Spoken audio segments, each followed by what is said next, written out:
Hello বন্ধুরা, স্বাগতম আমাদের চ্যানেলে।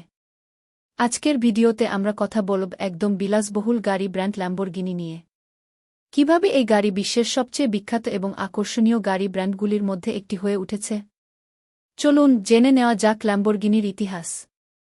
ল্যাম্বরগিনি শব্দটা শুনলেই আমাদের মাথায় চলে আসে এক বিলাসবহুল এবং স্টাইলিশ গাড়ির ছবি। তবে জানেন কি, ল্যাম্বরগিনি প্রতিষ্ঠিত হয়েছিল 1963 সালে ফেরুচিও ল্যাম্বরগিনি নামের এক উদ্যোক্তার হাতে।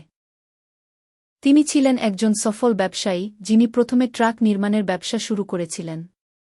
কিন্তু পরে তিনি আরেকটি ব্যবসা শুরু করেন, যা ছিল একটি বিলাসবহুল গাড়ি নির্মাণ সংস্থা গু। এটা ছিল এক অন্যরকম ধারণা, যেখানে তিনি ফেরারির মতো সুপারকার নির্মাতা কোম্পানির বিরুদ্ধে প্রতিদ্বন্দ্বিতা করতে চেয়েছিলেন। 1963 সালে ল্যাম্বরগিনি 350 গেট মডেলটি বাজারে আনার পর থেকেই এই কোম্পানির উত্থান শুরু হয় গি। ল্যাম্বরগিনির ডিজাইন সবসময় একেবারে আলাদা।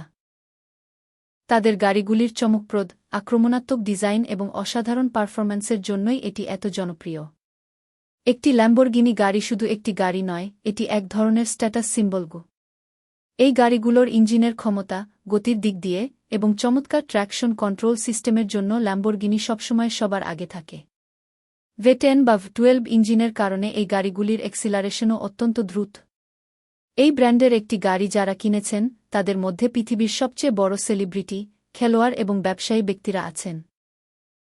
পরবর্তী ভিডিওতে আবার দেখা হবে।